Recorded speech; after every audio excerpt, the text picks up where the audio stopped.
I know I may be late to the party, but as we all know, as Steelers fans, we knew this was coming eventually. It was just a matter of time, but it's still a very emotional situation right here because, I mean, if you're my age or younger, I mean, you know, throughout your time being a Steelers fan, Ben Roethlisberger at quarterback was pretty much all you knew.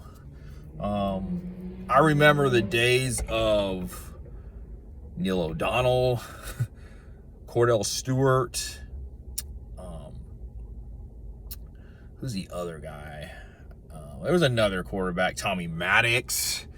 And it's like, I did like Cordell Stewart a lot, but it's like those were very mediocre quarterbacks at best. And for the longest time since Terry Bradshaw's retirement, around the time I was born, Pittsburgh was always looking for that final piece of the puzzle. And in April of 2004, the Pittsburgh Steelers finally found that piece to a puzzle that they were looking for a very long time. And when I first found out that we drafted Big Ben, I knew nothing about him at the time. You know, it's like I just saw a picture of him. I found out. I mean, you understand, as I stated in previous videos, I mean, you know, like you didn't have the technology you have today back in 2004. I mean, yeah, we had cell phones. They weren't smartphones though. And I don't even think I had a cell phone back then.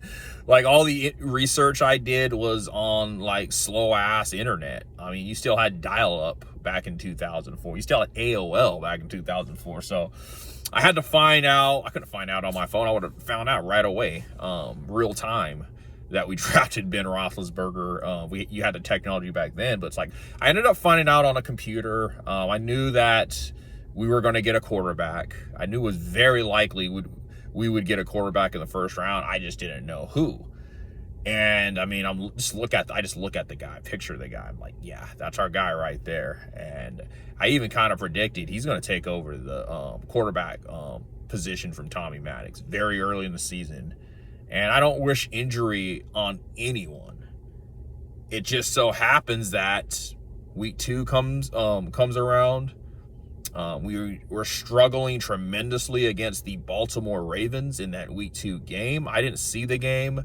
I just watched, you know, the highlights of it. And sure enough, Tommy Maddox goes down. Ben Roethlisberger comes in and almost leads us back. Almost orchestrates a comeback. And the rest is history. The guy goes undefeated throughout the regular season that whole year, and obviously, you know, the Steelers don't look back. They found their quarterback, and that's the number one thing I remember about Ben Roethlisberger is when he first came into the league. That's our guy right there. He was big, he was physical, he had a good arm, but I think number one, his first couple of seasons, or first 2 or 3 seasons, he was a great game manager, and that's all he had to do throughout the 2004-2005 season was be a game manager, because we had a stout defense back then and we had a solid running game. Yes, Jerome Bettis back then was in the tail end of his career, but he was still a very effective running back. And speaking of Jerome Bettis, it's kind of funny how Ben Roethlisberger comes on the scene when Jerome Bettis is in the twilight of his career, and Jerome Bettis comes back for one more season, and Ben delivers on that promise. You know, when they got knocked out of the 2004 AFC Championship round against the New England Patriots, he told Jerome, "Come back one more year, man. I'm going to get the Super Bowl for you." And sure enough, Ben delivered on that, man. I mean, of course, he didn't do it all alone, but he played his heart out to help Jerome get that Super Bowl fast forward to 2005, the very next season, the season in which Ben did deliver that promise. Ben Roethlisberger was solid in those 3 playoff games on the road, 6-seed team, 3 playoff games on the road. He was solid. I mean, he struggled in the Super Bowl, but it's like, come on, it's a totally different stage from the playoffs and the regular season. He struggled. Keep in mind, it was only his 2nd year in the league, 2005. So it's like, and he gets all the way to the Super. The fact that he got all the way to the Super Bowl as only a sophomore quarterback is insane. Insane. I think the last quarterback to do that prior to Ben Roethlisberger was Dan Marino. And we know what happened with Dan Marino's career. And man, why did we not draft Dan Marino? Anyways, that's another story for another day. But it's just so many memories. I brought up some memories from previous videos, but just wanted to let everybody know I'm probably definitely late to the party. Number 7, after 18 memorable seasons, has officially announced his retirement. And in 5 years, I hope I can make that trip to Canton to see him give his speech and wear that gold jacket. But Ben Roethlisberger, man, I grew up with you, or I spent my adulthoods with you, man. From 21 to now, I'm 39-year-old man.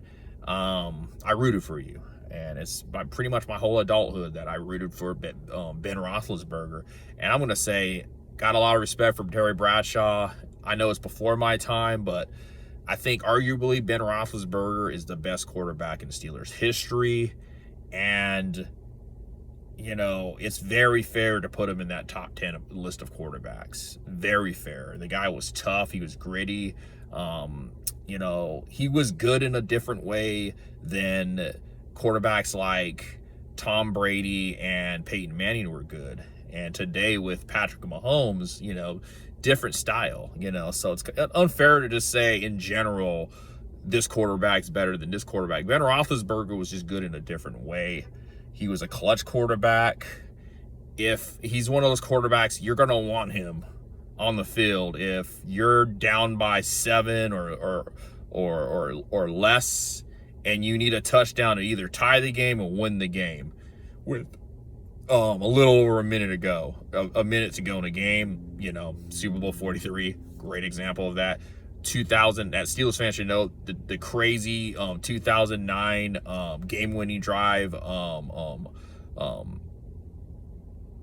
touchdown pass to Wallace against the Green Bay Packers in 2009, another great example. But it's like when the game is on the line, he was the guy that you wanted to orchestrate a drive. He was the guy. He was that type of quarterback, just clutch when you really needed to make a play. And it all comes to an end today.